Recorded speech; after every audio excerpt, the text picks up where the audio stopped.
Welcome to Biz Filing's Expert Insights. Hi, I'm Greg Columbus. Our guest this week on Expert Insights is Jesse Newton. He's an expert advisor at Northwestern University. He is also the founder and CEO of Simplify Work. And he's the author of the brand new book, Simplify Work, Crushing Complexity to Liberate Innovation, Productivity, and Engagement. And Jesse, thanks so much for being with us. Thank you, Greg. Thanks for having me. How'd you become passionate about this topic of simplifying work? How big of a problem is it? I've been consulting with over 100 companies around the world, and just reflecting on the experience across those organizations, it was very apparent that there's just a massive opportunity to remove a lot of distracting things within an organization that pull people from their highest priorities. And so it's a huge opportunity, and one that is really energizing to be able to expose it and to be able to help companies through the opportunity to discover those things that are most important and remove those shackles that are holding them back. Let's dive in to get a little more specific, because you talk in the book, and your company's all about this. You're passionate about helping companies remove the things that get in the way of their people doing their best and most important work. You just mentioned it. What are some examples of those? What are things that businesses routinely have to deal with that they shouldn't be? Well, essentially, as organizations grow up, they add more structures and processes, rules, metrics, committees, scorecards, reports. I could go on. And basically, where it leaves the individual employee is in this position within a labyrinth. They have to navigate, who's responsible for what, and constantly having to complete these reports or trying to understand various communication channels. How do I connect with this particular group? And if they get left in this state where they become very reactive, and they lose sight of those things that are most important. So it's harder to become, much more proactive around how you organize your day and where you allocate your time and energy, because you're left to react and respond to the plethora of demands on your time. And so from an organizational perspective, it's not serving to really liberate the best thinking and innovation and collaboration and engagement. A lot of people are becoming disengaged within organizations, and a big driver of that is that organizational complexity that has crept into many organizations over a long time frame. All right, so you crush complexity by simplifying work. How do you do it? It depends on which part of the organization you're looking at. So whether it's at the top, whether it's strategic or whether it's structural, or whether you're looking at systems or process. But you can distill it into three broad steps. The first is getting clear on what is truly important. Taking a big step back and thinking about, okay, what are the true strategic priorities? What are the things that are going to deliver the greatest impact on performance? Without understanding and aligning on what is truly most important, it's impossible to prioritize. It's impossible to say no to things. And so inevitably you end up in a very reactive mode, just completing instructions that are given to you. The second piece is understand how work actually gets done today. So what are people spending their time on? What are the activities? How much time is spent on each activity? And then once you've got that inventory of, what is it that encompasses a day in the life of a team member, an X group, whatever, you can then assess each of those activities and think about which is truly a priority, which versus those things that are low value, that are just soaking up people's time and energy and pulling them from the highest priority, strategic activities.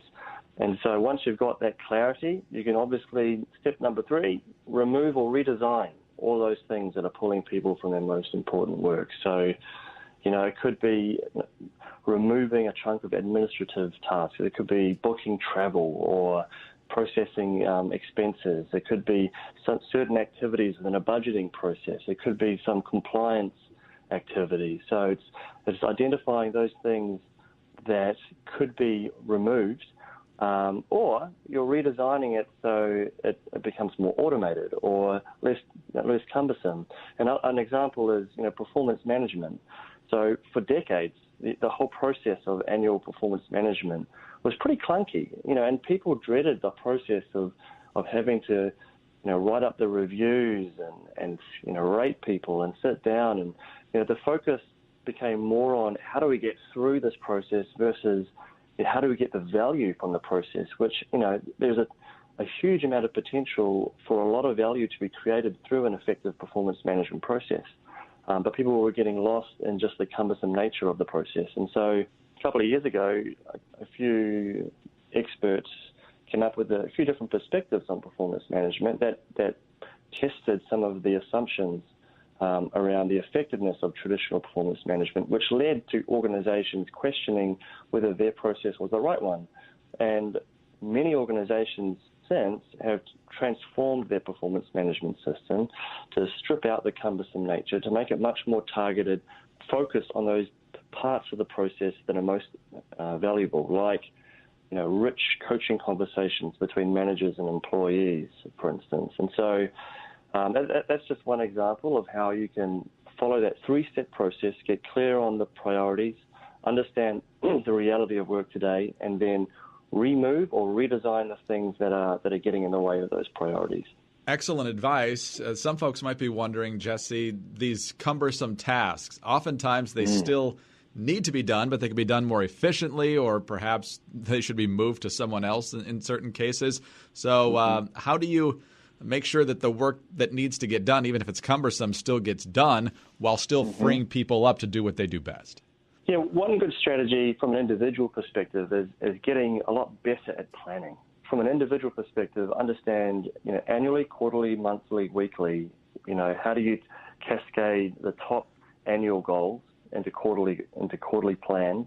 How do you then translate quarterly plans into weekly plans and organize your week around those top priorities? So if you know that you're most productive in the morning, you do your best thinking and innovating between the hours of 9 and 11, protect that time to focus on those highest priority activities. Allocate a big chunk of the week, or whatever chunk is appropriate, to get through the administrative tasks in a time frame that isn't, your most productive time. So if it's in the afternoon or a Thursday afternoon, or take a proactive view of your weekly calendar and time-bound specific activities.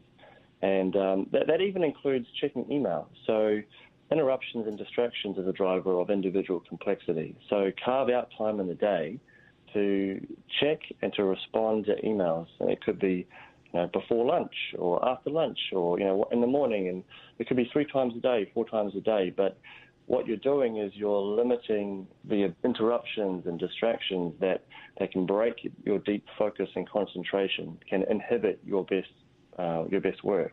And so that's one sort of finite, practical way of, from an individual perspective, proactively, taking charge of your week and your time and your energy, and organizing it so that you're more effective.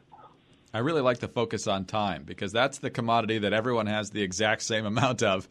Some businesses might have more resources than others. Some have more people, but everyone's got the same amount of time. And so being able to prioritize that and organize it effectively is definitely a key.